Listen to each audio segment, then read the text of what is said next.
अध्यक्ष जी, मंच पर बैठे साथियों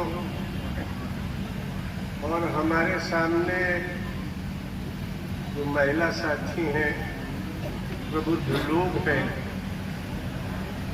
देखिए मुझे बहुत संक्षिप्त में बात करनी है। इसलिए करनी है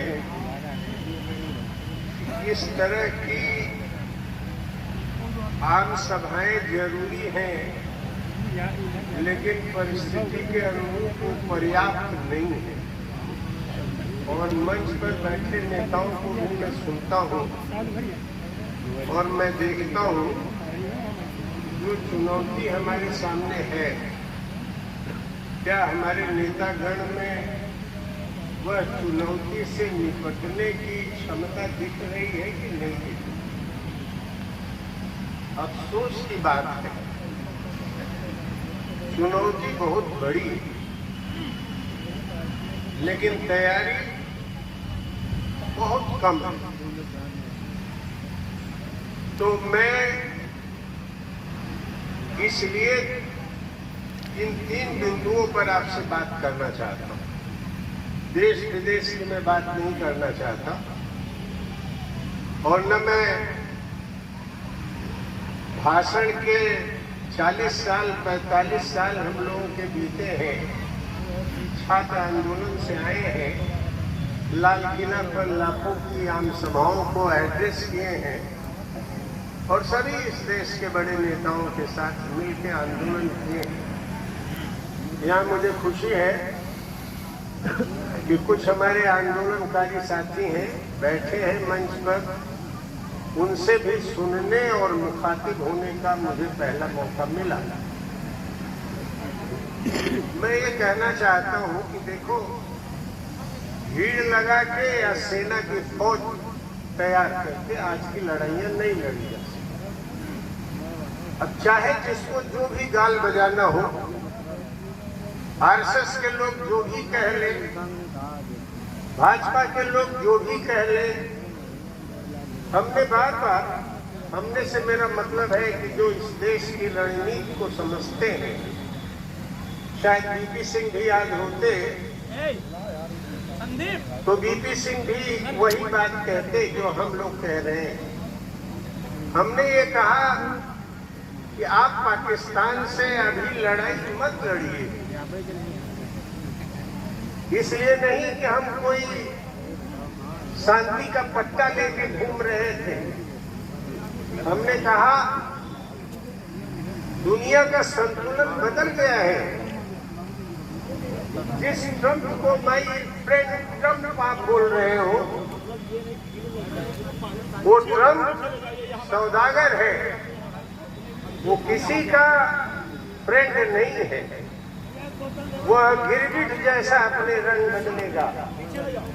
और देखिए वही हुआ, Pakistan my friend, India my friend, ये ट्रंप यही कहते रहा और कश्मीर पर उसकी भी नजर लगी रही।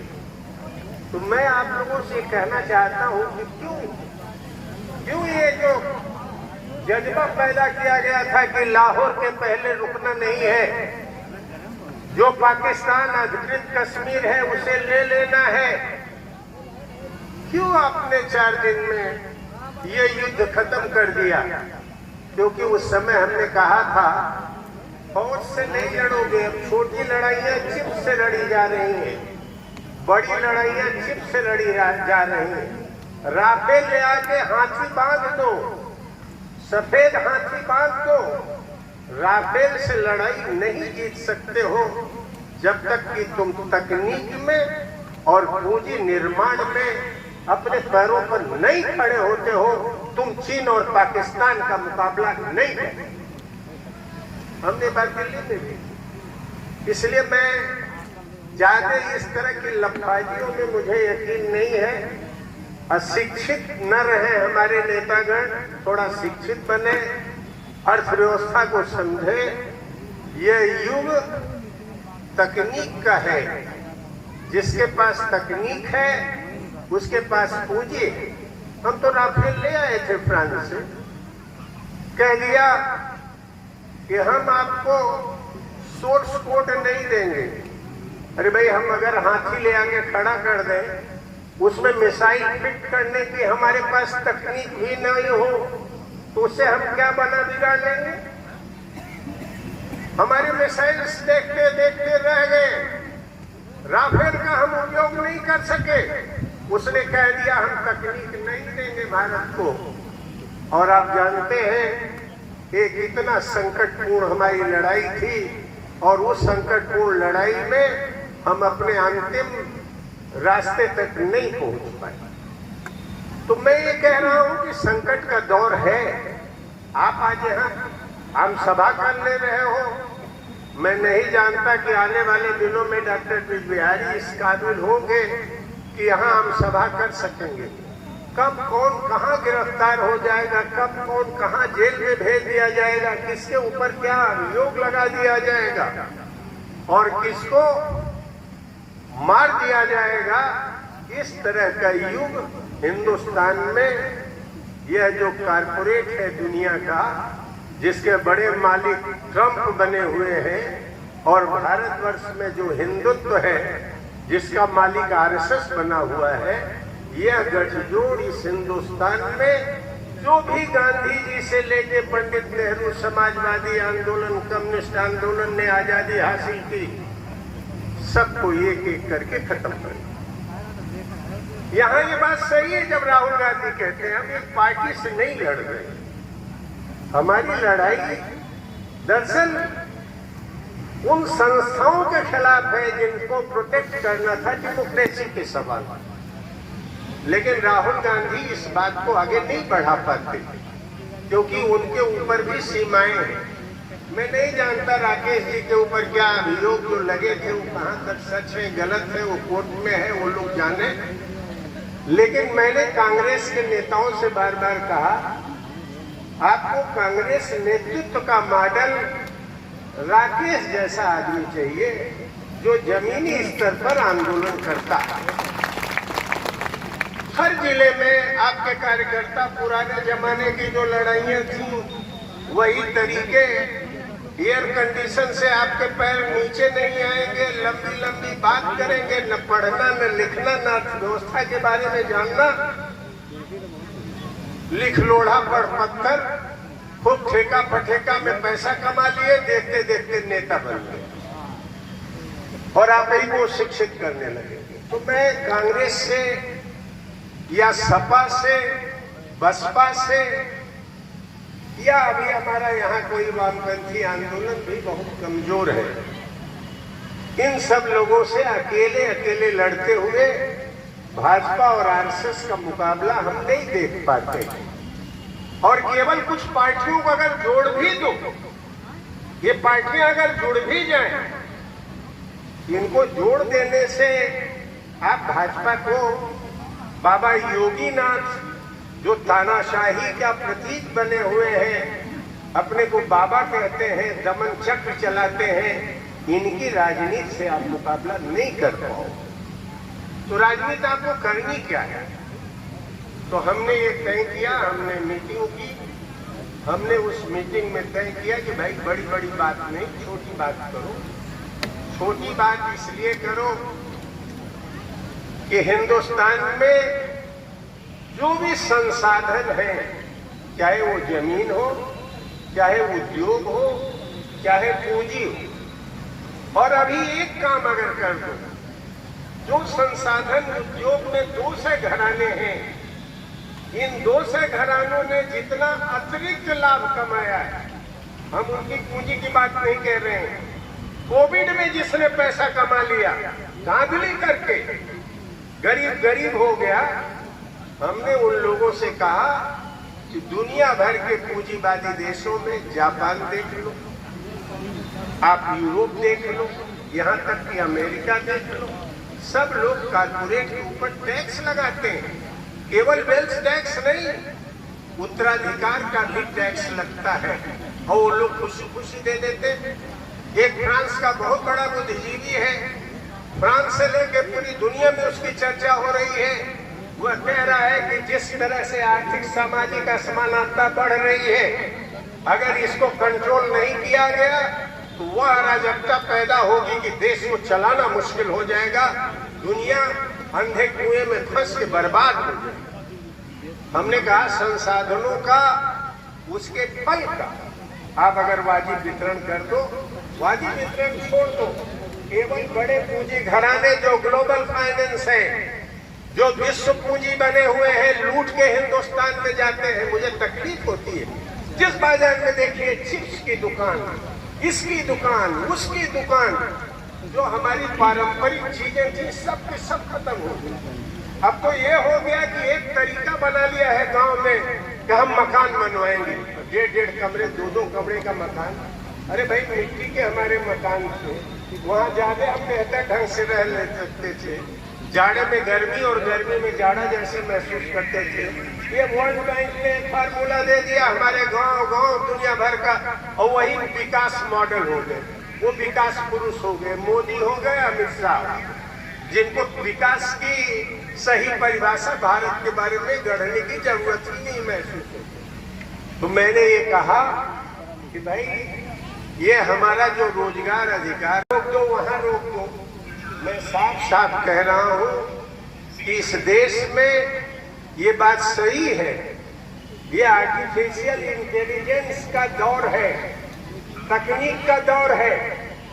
जो बना रहा है, अगर आपको कोई खबर, ये जो आप देख रहे हो 2 सेकंड में, वो आपको पता भी नहीं चलेगा, उसमें डाल दीजिएगा, वो ग्रोक आपको बता देगा कि आपके सीतापुर में कितनी बड़ी मीटिंग हुई और कौन नेता क्या भाषण दिया। ना आपको अखबार की जरूरत है, न टीवी की जरूरत है, 5 मिनट में आपकी असलियत उसको मालूम हो गई। तो मैंने कहा कि रोजगार तो देना होगा, तो तकनीकी तो आप रोक नहीं पाओगे, लेकिन इस तकनीकी से जो लाभ होगा वह तो नागरिकों के खाते में कम से कम 4 चीज की गारंटी कर दो। शिक्षा मुफ्त कर दो, स्वास्थ्य को आप मुफ्त कर दो, किसानों की जो फसलें हैं उनका वाजिब दाम दे दो, और कम से कम हर आदमी को पैसा दे दो, वो अपनी चॉइस का घर बना लेगा, नाली बना लेगा, कुआं खोद लेगा। आप ऊपर से मॉडल ले जाते हो और 25% लूट जाता है, 75% में उसको एक ऐसा रकबा मिलता है जिससे कुछ उसका काम नहीं चलता। इसीलिए मैंने कहा कि बातें, विकास का ये मॉडल होना चाहिए। इस सवाल पर उत्तर प्रदेश में हम लोग मिलकर काम करें।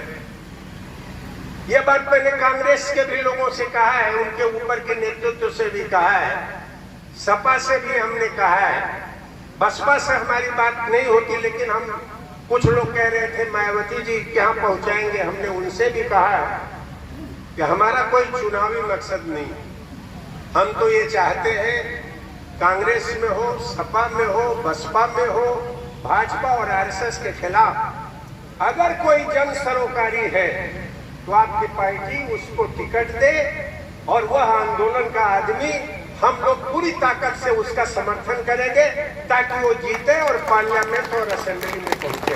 हमारा और कोई लक्ष्य नहीं। ये बात आज से नहीं, वो बात उस समय से है जब हम लोग इलाहाबाद यूनिवर्सिटी में अध्यक्ष थे। बीपी सिंह के साथ हमारा रिश्ता संघर्ष और दोस्ती दोनों का था।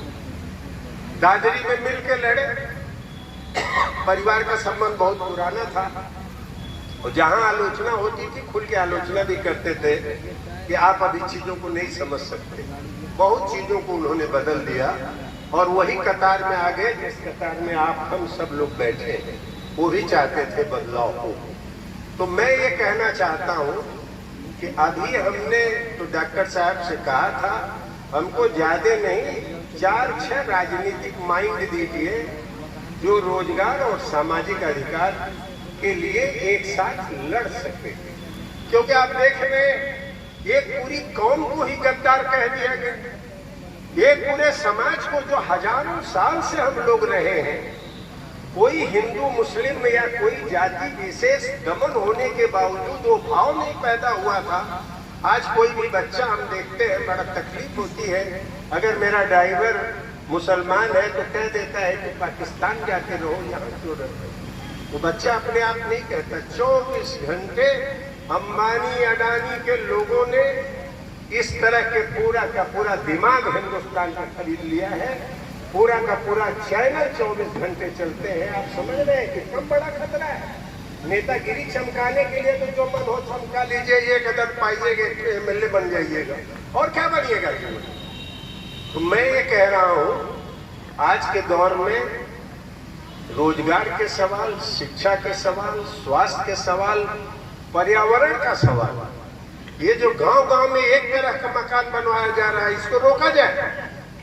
कहा जाए कि किसानों को पैसा दो, गरीबों को पैसा दो, मजदूरों को पैसा दो। नहीं तो मैं तो जाता हूँ, देखता हूँ 1.5 कमरे का 2 कमरे का मकान बना है और मड़ई में गरीब आदमी रहता है। उस मकान में गर्मी में जाके कौन बनेगा? उससे बढ़िया वो पेड़ के नीचे रह लेता है। तो मैं ये कह रहा हूँ, यही मोदी कहते हैं हमने गांव-गांव सिलेंडर दे दिया। अरे भैया, सिलेंडर न दे के हमारे पारंपरिक ईंधन के तरीके हैं उसको तो दे दो।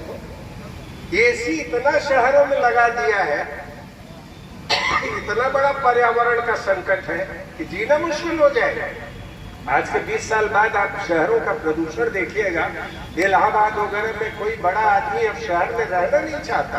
ये मॉडल वर्ल्ड बैंक का है, ये अमेरिका में चल जाएगा, यूरोप में चल जाएगा, हमारे यहाँ नहीं चलेगा। इसलिए मैं कह रहा हूँ, अपनी जमीन से जुड़ के किया जाए। एक बात और मैं कहना चाहता हूँ, जिसको देखो वो सामाजिक न्याय का पुरोधा है। डॉक्टर अंबेडकर को मैं सुनता हूँ, ये बीपी सिंह, हम सब लोगों के साथ MP थे, संतोष भारती जी, कई छोटे मोटे बड़े चैनल हैं जो मेरा इन प्रश्नों पर इंटरव्यू लेते हैं। आप लोग भी कभी देखते होंगे तो लाउड इंडिया वगैरह में बातें आती। मैंने देखा उसमें कि आप जो भी विकास का मॉडल ले रहे हैं, इस विकास के मॉडल से आम जनता का कोई राय मशविरा आपने किया था? आपने तय कर लिया, वर्ल्ड बैंक ने तय कर लिया, वहां से फंड आ गया, आपने बांट दिया।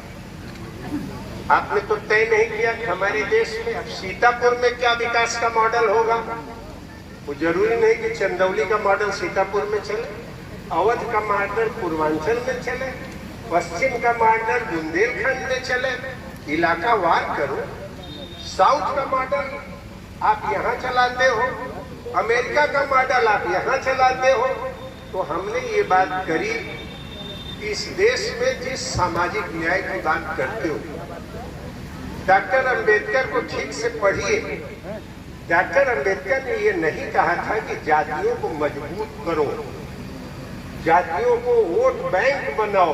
कहा है कहीं doctor Ambedkar? Annihilation of caste लिखा। एक अंबेडकर बैठे हैं, हम अभी पढ़ रहे थे, तुलना हो रही थी, तो मैंने कहा कि डॉक्टर अंबेडकर ने जिन्ना को भी और सावरकर को भी पूरा जीवन का पाकिस्तान में साफ साफ लिखा है।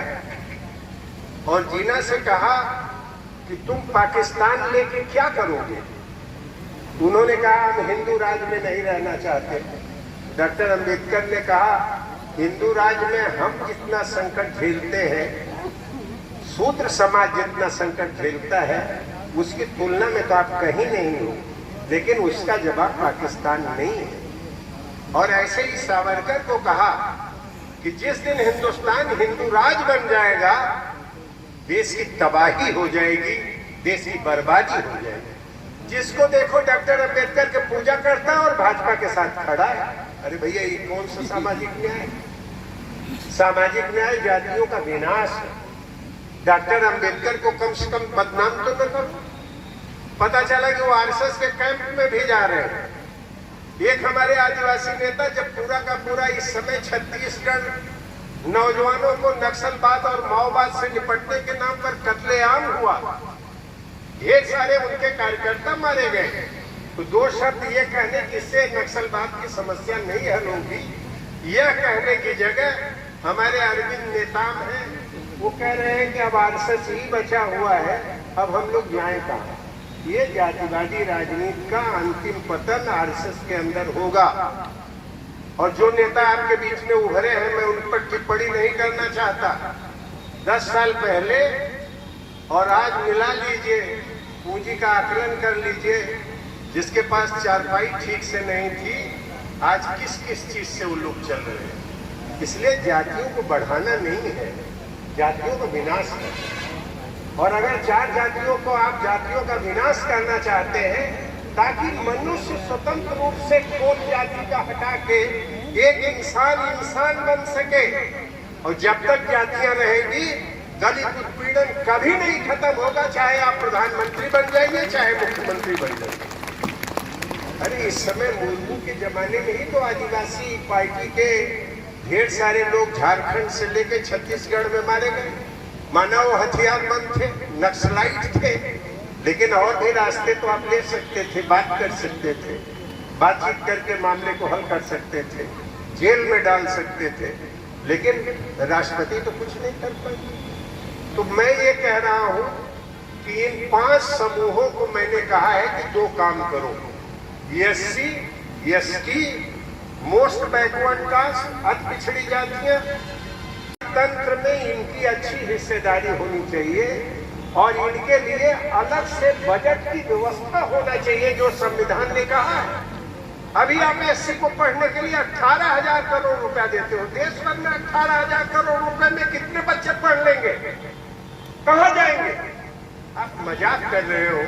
तो मूल मुद्दों पर अगर हमारी राजनीति लौटी, मैं यहाँ कांग्रेस से लेके सपा बसपा सबके जो लोग यहाँ हैं सबसे अपील कह रहे हैं कि आप अभी 2027 में उत्तर प्रदेश में चुनाव है, एमपी का भी चुनाव बाद में होगा।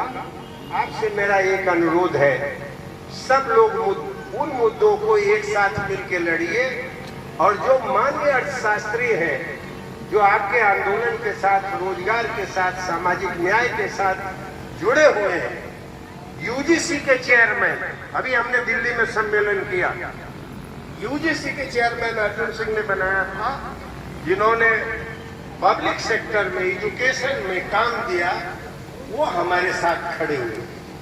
प्रभात पटनायक, दुनिया में मशहूर अर्थशास्त्री, अरुण कुमार,